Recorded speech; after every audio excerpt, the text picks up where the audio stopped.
Hello భోజన ప్రియులారా, ఇవాళ ప్రోటీన్ రిచ్ అయిన సోయాతో మంచూరియా రెడీ చేసేసుకుందాం. చైనీస్ ఫుడ్ అంటే ఇష్టం ఉండని వాళ్ళు ఎవరుంటారు చెప్పండి. ఇలా సోయాతో రెడీ చేసుకుంటే టేస్ట్కి టేస్ట్, హెల్త్కి హెల్త్ రెండు కలిసి వచ్చేస్తాయి. ఫస్ట్ కొంచెం వాటర్ తీసుకొని అందులో సాల్ట్ వేసుకొని సోయాని బాయిల్ చేసుకోవాలన్నమాట. తర్వాత ఉప్పు, కారం, పసుపు, మైదా పిండి, బియ్య పిండి వేసి కలిపేసుకొని సోయాని వాటర్ నుంచి సపరేట్ చేసి ఈ పిండిలో కలుపుకొని ఆయిల్లో ఫ్రై చేసుకొని పక్కన పెట్టుకోవాలన్నమాట.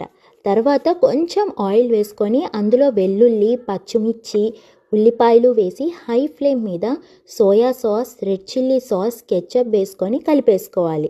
తర్వాత కొంచెం వాటర్ యాడ్ చేసుకొని కొంచెం దగ్గర పడ్డాక అందులో కారం, ఆల్రెడీ రెడీ చేసి పెట్టుకున్న సోయాని వేసి కలిపేసి సర్వింగ్ బౌల్లోకి తీసేసుకోవడమే. గార్నిష్కి అలా పైన కొత్తిమీర జల్లేసుకోవడమే. ఇలా పొగలొస్తున్నప్పుడు తింటే టేస్ట్ ఇంకా ఎలా ఉంటుంది చెప్పండి, అద్భుత అనాల్సిందే.